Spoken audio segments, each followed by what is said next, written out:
Hello, আসসালামু আলাইকুম guys, this is Raki. Welcome to new blog. চলে আসলাম কিন্তু আপনার সামনে শীতের মধ্যে একটা নতুন ভিডিও নিয়ে। অনেকে ভাবতেছেন যে এটা কোনো মেলা। হ্যাঁ, আসলে এটা মেলা।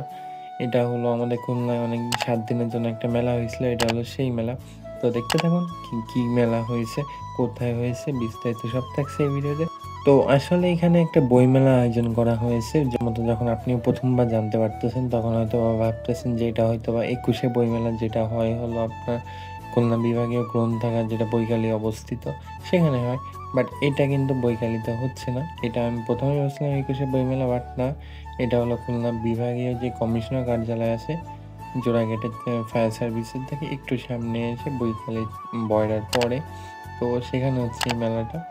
তো এই হলো সেই বইমেলা। আমরা যাচ্ছি হলো এখন একটু অফিসের ভিতরে। অফিসের থেকে বেরোনোর সময় সবাই আসলো, একটু পোস্ট টোস্টে ভিডিও টিডিও করলাম।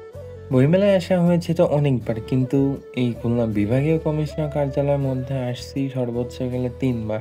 কারণ আপনারা অনেকেই জানেন যে আমি স্বেচ্ছাসেবী সংগঠন বিডি ক্লিনের সাথে ছিলাম। তো বিডি ক্লিনে কয়েকটা প্রোগ্রামের জন্য এখানে আসছি অনেকবার। তো এর মধ্যে কিন্তু অনেকগুলো ফটোজন আছে। আর ফটোগুলো কিন্তু আসলেই সুন্দর আছে। আমি এখানে ২ দিন গেছি মাত্র। তো ভালোই আছে মেলাটা। আর আমি যতটুকু দেখলাম যে এখানে একটা কনসার্টের আয়োজন করা হয়েছে। কনসার্টটা মোটামুটি বলতে পারেন, কিন্তু আমরা যতক্ষণ ছিলাম ততক্ষণ আরকি একটু মানে পুরানো কিছু গান চালু করা হচ্ছিল। এইজন্য আমরা আর থাকি নাই। বাট আমরা যখন চলে আসছি শুনছি যে তারপরে নাকি ভালো কিছু গান চলছে। আর বইমেলায় অনেকগুলোই দোকান উঠছে যে এটাকে নির্ধারিত করে দিয়েছে। বইমেলায় আমাদের যে ২১শে বইমেলাটা হয় সেখানে কিন্তু আমরা দেখি অনেক স্টল থাকে, অনেক খাবারের দোকান থাকে, কিন্তু এর মধ্যে এত না। কারণ অতিরিক্ত সিকিউরিটির যেহেতু একটা জায়গা, একটা কমিশনার কার্যালয়, সেজন্য সিকিউরিটি ভরপুর রাখা হয়েছে। তো এখানে মনে করেন যে দোকান, খাবারের দোকান যেগুলো, প্রাইস হাই, এটা মানতে হবে। আমি খাইছি এখান থেকে, প্রাইসটা অনেক হাই। আর দোকান রাখা হয়েছে সীমিত মাত্র। খাবারের দোকান ৫টা আর বইয়ের দোকান রাখা হয়েছে সর্বোচ্চ গেলে ৫০ কি ৬০টা। এখানে কিন্তু বাচ্চাদের বই থেকে বড়দের বই, মানে উপন্যাস, তারপরে যেই এখন যে ভাইরাল বইটা আছে 7 সিস্টার, তো সব কিছুই পাওয়া যাচ্ছে। রিজনেবল দামের মধ্যে সবাই বিক্রি করতেছে। তো এবার আমি আপনাদের একটা কনসার্টে একটা ডেমো দেখাই জাস্ট। এবার তো ডেমো দেখানোর আগে একটা কথা বলি যে এখন যে প্লেসটা আপনারা দেখতে পাচ্ছেন, এটা হলো আমার মধ্যে সবথেকে ভালো লাগছে আমার কাছে ছবি তোলার জন্য।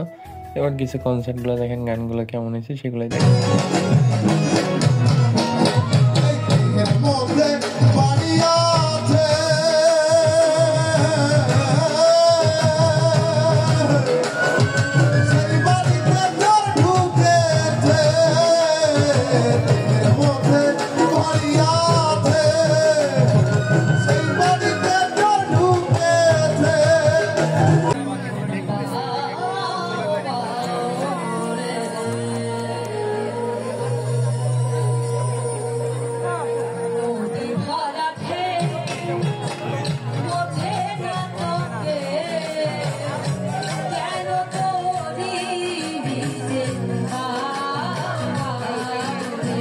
তো আমাদের এই ইয়াং জেনারেশনে আছে এইসব গান কারোরই পছন্দ হয় না স্বাভাবিকভাবে। আমারও হয়নি গানগুলো পছন্দ, মানে পছন্দ হয়নি, আবার হয়েছে। যাই হোক, এক কথায় বলতে গেলে আমার কাছে মোটামুটি লাগছে। এইটা হলো তানভীরের মামাতো বোন।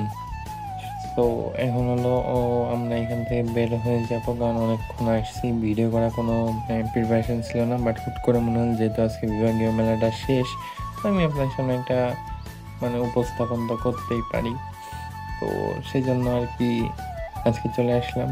ভিডিওটা কেমন লাগছে অবশ্যই কিন্তু কমেন্ট করতে ভুলবেন না। আর এখন বের হয়ে যাবো।